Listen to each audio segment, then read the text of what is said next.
All right, so back on our lecture, looking at why people behave differently in crowds or groups than by themselves. And we see examples of this in quite a lot of different areas. Here we've got some riot examples, so linked also back to our frustration-induced criminality, but again, being together versus alone, we have differences in the way people behave. So one reason that this happens is called de-individuation, which is the loss of the person's sense of self-awareness and individuality, which often will happen or can happen, not necessarily often, when people are in large groups. So if we think to some examples from history, we've got the KKK here in groups when they're in this environment, or with the Nazis behaving differently than they would have otherwise by themselves. They're losing their sense of their own self and wouldn't necessarily, again, do these things if they were on their own. They feel more anonymous, whether or not they actually have hoods on their faces, for example. So even when they are part of a large group where their faces are able to be seen, they still don't feel like it's them. They feel like part of that group. And as discussed with Milgram a little bit, we don't feel as accountable for our actions because it's the group that's doing these things, not me on my own. So when we become de-individuated, so we're not our individual selves, the normal constraints that hold us back from deviant behavior are lessened, or they can be lessened. So a prime example of this is the Stanford prison experiment. So this is Stanford down here, not too far away from us in Fresno. This was done by Dr. Philip Zimbardo and his colleagues, and he wanted to look at the effects of roles in a simulated prison environment. So looking at the prisoner and a guard and how those roles and being in those groups perhaps change behaviors. So warning,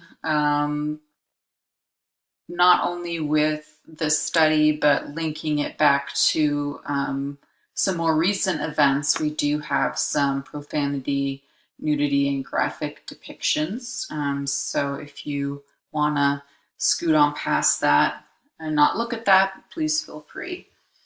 So this is the hallway of where the study took place at the sorry, my screen is doing some weird stuff.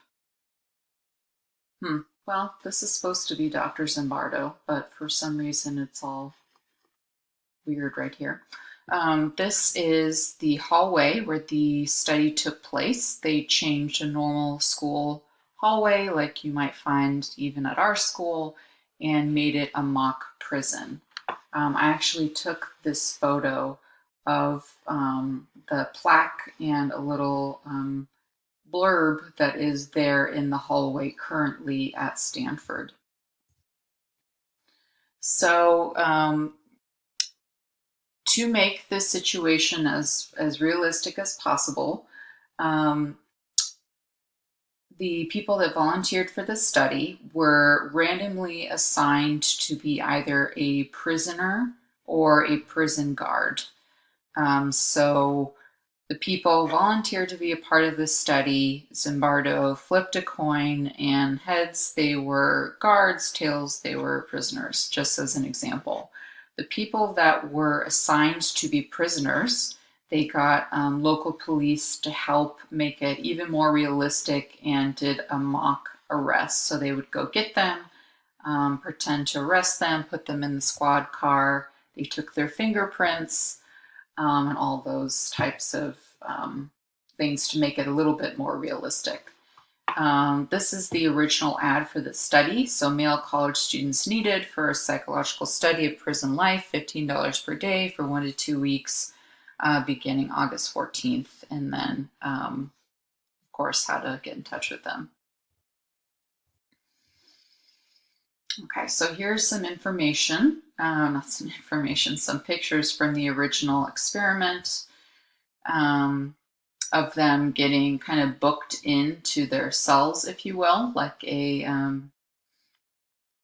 real prison experience.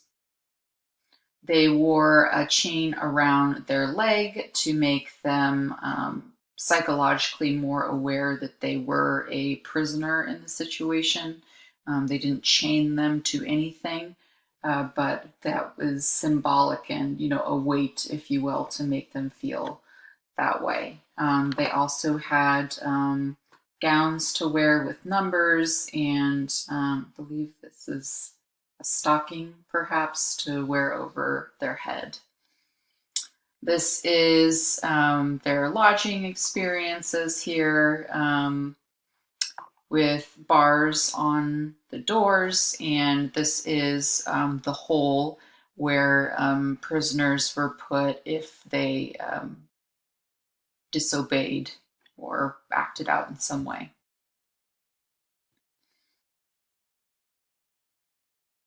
Sorry, my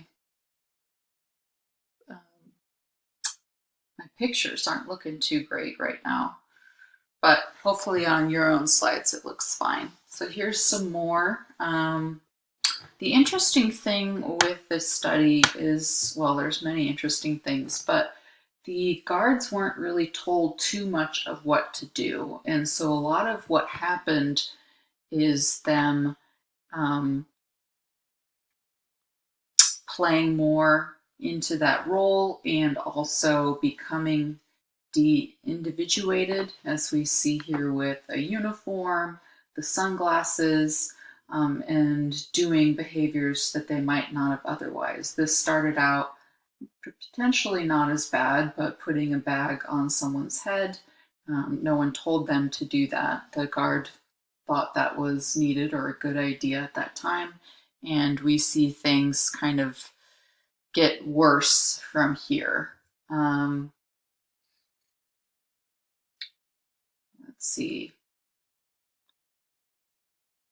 So we have more of the bags. We've got images of the, I believe this are the, what should we call it, the researchers going over different information, checking in with the study.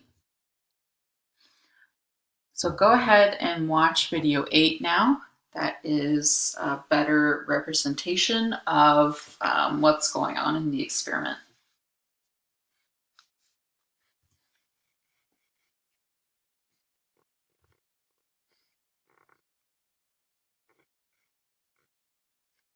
Okay, so how did the prisoners and guards conform to their roles?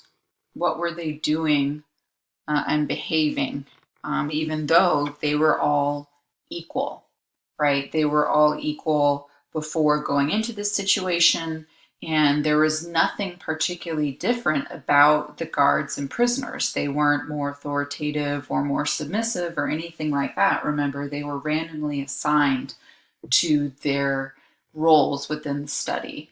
So this really goes back to, again, the whole point of this part of the chapter, which is the power of the situation that people are put in.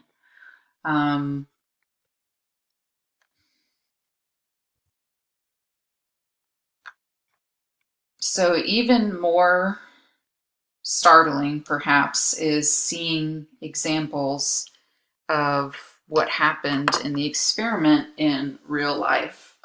So these are images of the Abu Ghraib prison And this is not an experiment, but instead this is something that actually happened and what guards were doing to the prisoners at this prison.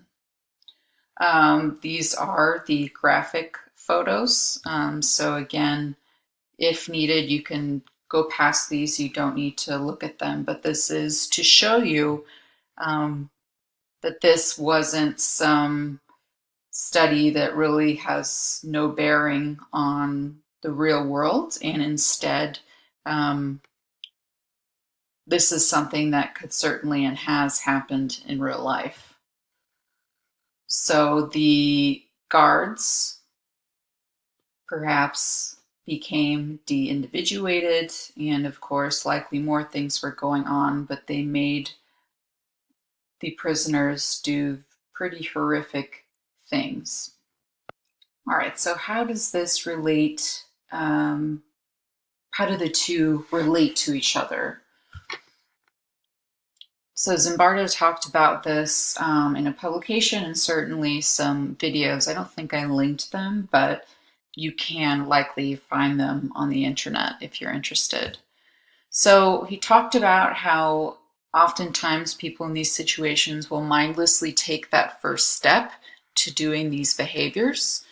Often they will dehumanize others, so not viewing them as the same, as much of a person as themselves, which allows them to do the horrible things that perhaps they end up doing. Certainly de-individuation. You've got a feeling, a sense of anonymity. You're a part of a larger group. You're one of many that are doing these types of things. So it's not like you feel like it is you per se that's doing it. You're also not feeling responsible because you're part of a group. Again, you're not the only one that's doing it. And so you're not feeling that it is on you that these behaviors are being done. Oftentimes, there's also an element of authority. So certainly in the Zimbardo study, Zimbardo was the authority figure, even though he didn't give explicit instructions for a lot of the things that happened. You could still say that to some extent there is an authority figure. Likewise, in the military, there's someone who is an authority and perhaps is allowing things to happen. So perhaps the guards in either scenario could say they were obeying authority. It's not the same extent as what we see in the Milgram study, where the authority figure is actually speaking and telling them to continue and obviously realizing what's going on there. With the Zimbardo study and with Abu Ghraib, we might not have like participating right next to them, but still there is that element of obedience to authority. Uncritically conforming to group norms, so you are just going along with what the others are doing, you're not speaking out, and you are participating.